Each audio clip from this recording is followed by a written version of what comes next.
Si creíais que era imposible hacer un análisis lingüístico sobre el COVID-19, hoy vengo a sacaros de vuestro error.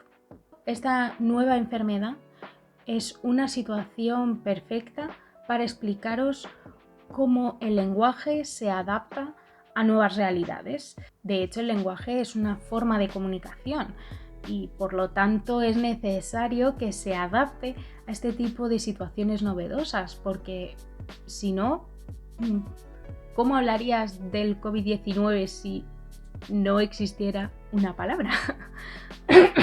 Así que hoy voy a hacer un pequeño análisis de cómo los hablantes hemos adaptado nuestra lengua para poder hablar sobre esta nueva realidad. Vamos a empezar por lo evidente, ¿no? Pues al surgir una enfermedad nueva, lo primero que tenemos que hacer es sacar palabras nuevas. Es el caso del nombre específico del virus, que es SARS-CoV-2, y también de la palabra COVID-19, que se refiere a la enfermedad provocada por este virus. Y ya solamente con esto empiezan los problemas, porque ¿cómo se dice? ¿COVID o COVID? ¿Qué género es? ¿Es el COVID? ¿La COVID? Parece que cada persona dijera un nombre diferente, ¿no? Esto es lo normal. Surge una palabra nueva, no sabemos qué género es, no sabemos cómo se acentúa, sobre todo cuando esta palabra viene del extranjero, ¿no? Y somos los hablantes los que estamos un poco debatiéndonos sobre este tema, quizás sin llegar a una solución, porque lo siento, pero por mucho que me digan en los medios de comunicación que es la COVID, no me convence. Sobre esto os voy a dejar un enlace al artículo que escribió Elena Álvarez Mellado en eldiario.es, que está súper completo y es muy interesante. Pero esta palabra nos dice mucho más que solo eso. Nos habla también de cómo se forman estas palabras dentro del ámbito médico. De hecho, me atrevería a decir que la forma en la que se denominan nuevas enfermedades ha cambiado en las últimas décadas drásticamente.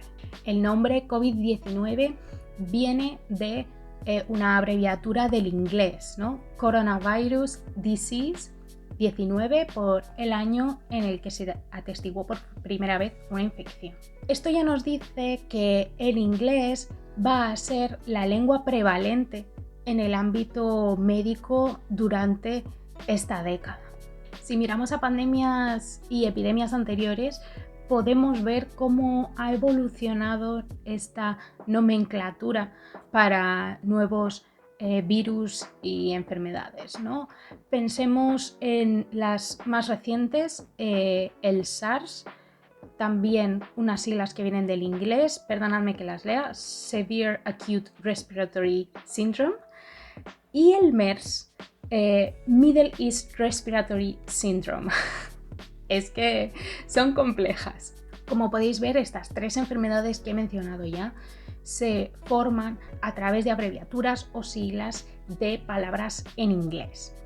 Y además así se han mantenido en nuestra lengua. Pero si nos vamos a los años 80, cuando surgió la pandemia del SIDA, vemos una forma muy diferente de hacer esta nomenclatura. Las siglas en español SIDA responden a síndrome de inmunodeficiencia adquirida, provocada por el virus del VIH, el virus de inmunodeficiencia humana. Sin embargo, en inglés estas siglas no son equivalentes. La enfermedad, llamada Acquired Immune Deficiency Syndrome, se abrevia como AIDS, y el virus Human Immunodeficiency Virus se abrevia como HIV. Por lo tanto, en los años 80, la tendencia que se seguía era a traducir los nombres de las enfermedades al español y sacar esas siglas o abreviaturas a partir de la traducción.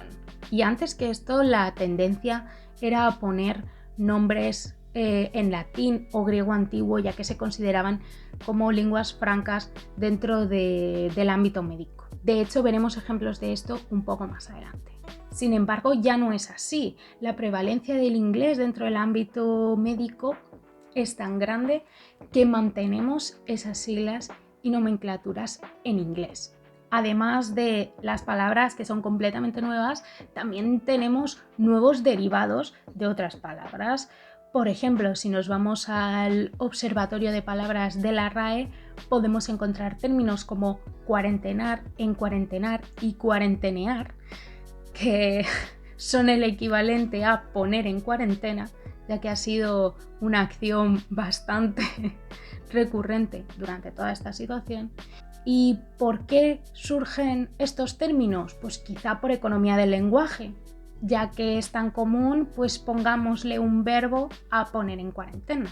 Puede ser también por la influencia de otras lenguas, como puede ser el inglés, en el que quarantine es tanto el sustantivo como el verbo. Pero existen cambios lingüísticos que van más allá de la creación de nuevas palabras. También surge que palabras que antes estaban reducidas a un ámbito técnico irrumpen dentro de la sociedad y se vuelven muy comunes. Esto es lo que ocurre con la palabra coronavirus. No es una palabra nueva, sino que ya existía dentro del ámbito sanitario y ahora se ha vuelto mucho más común.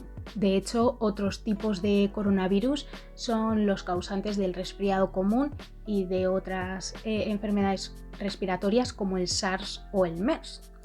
Y este término se documentó por primera vez en un escrito científico en el año 1968.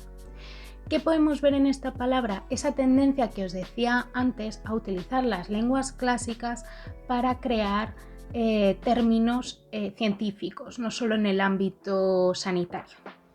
Otras palabras técnicas que ahora utilizamos con más asiduidad en otros contextos pueden ser asintomático, el gel hidroalcohólico, los test serológicos o la serología. Y también podéis ver que este tipo de palabras que llevan mucho tiempo dentro de este ámbito técnico tienen su origen en lenguas clásicas, como pasaba con coronavirus. Sin embargo, no es así para la PCR, la famosa PCR, ¿no? Hace unos meses nadie tenía ni idea de lo que era un test PCR, pero ahora todo el mundo sabe perfectamente a qué nos estamos refiriendo. Sin embargo, este tipo de analítica llevan usándose desde los años 80. Las siglas PCR responden a su nombre en inglés, que es Polymerase Chain Reaction.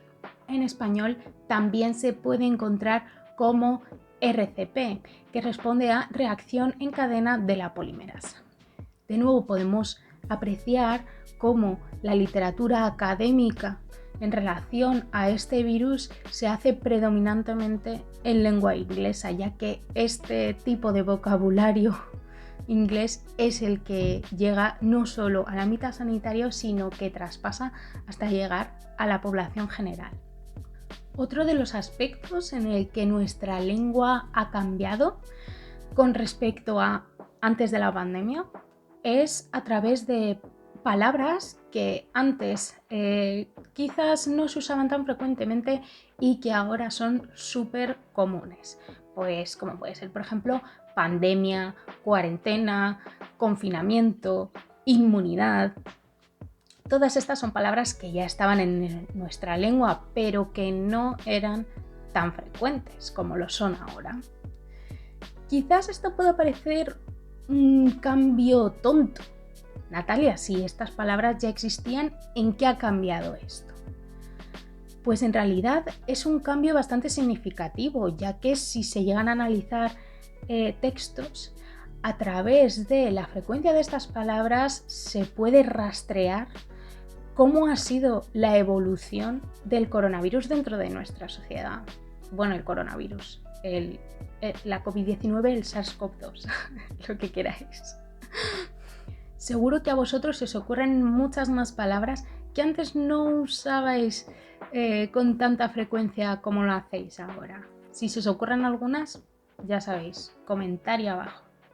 Este que vamos a ver ahora es uno de los cambios más sutiles y sin embargo de los más interesantes que hay, y es la creación de nuevas metáforas y expresiones para hablar de esta nueva realidad.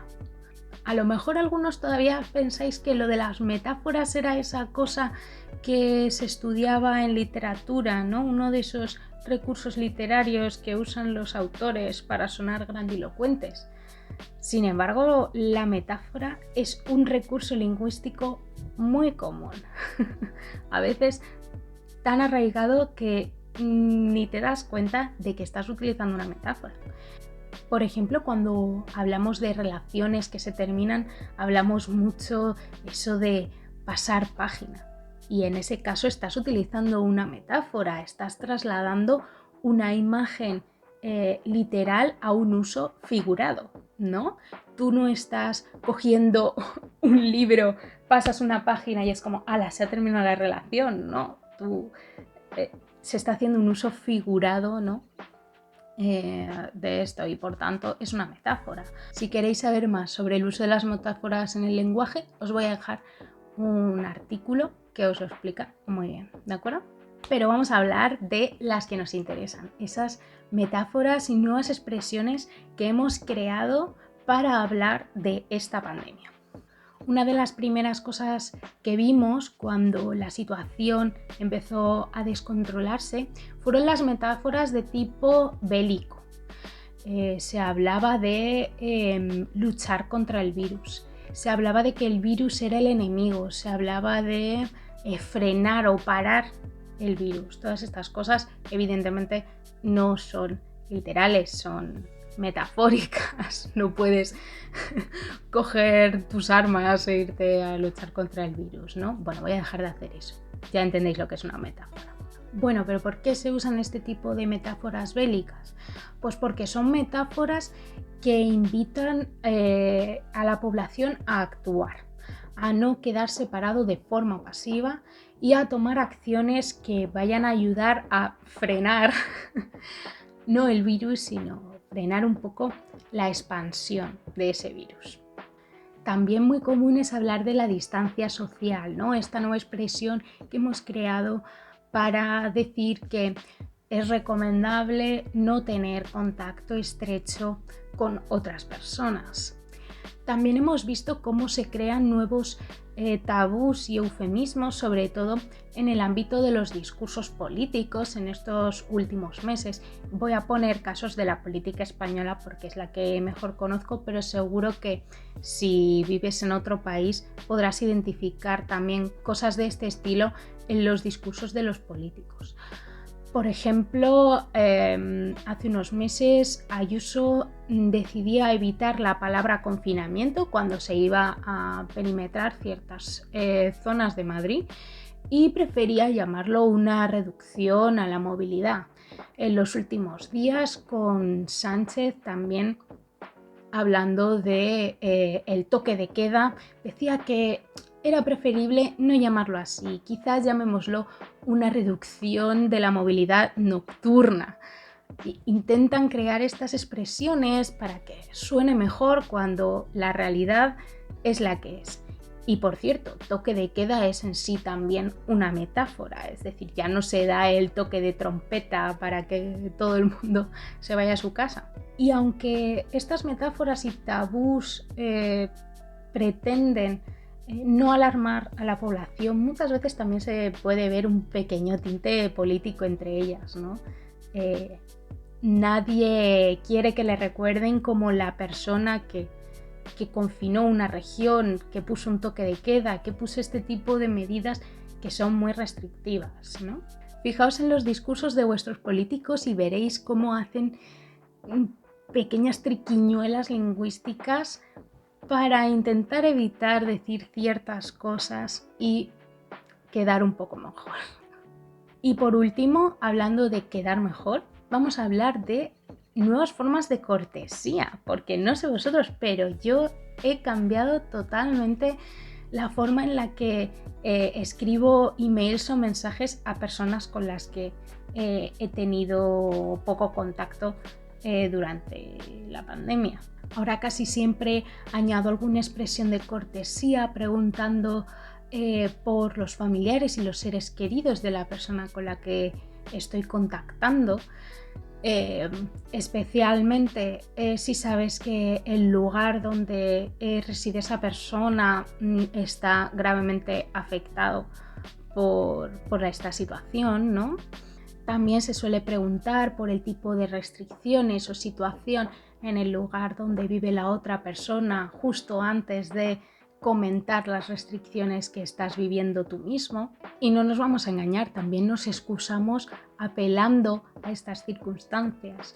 Y es muy común ver frases como dadas las circunstancias, teniendo en cuenta la situación, etc.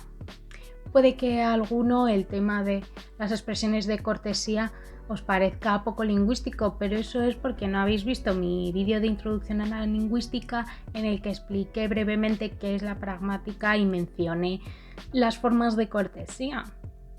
Claro, ya estáis tardando. Seguro que a vosotros se os ocurren un montón de frases, de palabras, de más cosas en las que vuestro vocabulario y vuestra forma de hablar y escribir ha cambiado a raíz de esta pandemia. Pues por favor escribidmelas en los comentarios porque quiero leerlas todas. Espero que este vídeo os haya gustado y os haya parecido interesante y pues esto viene siendo todo por hoy. Nos vemos en el siguiente. Chao, chao.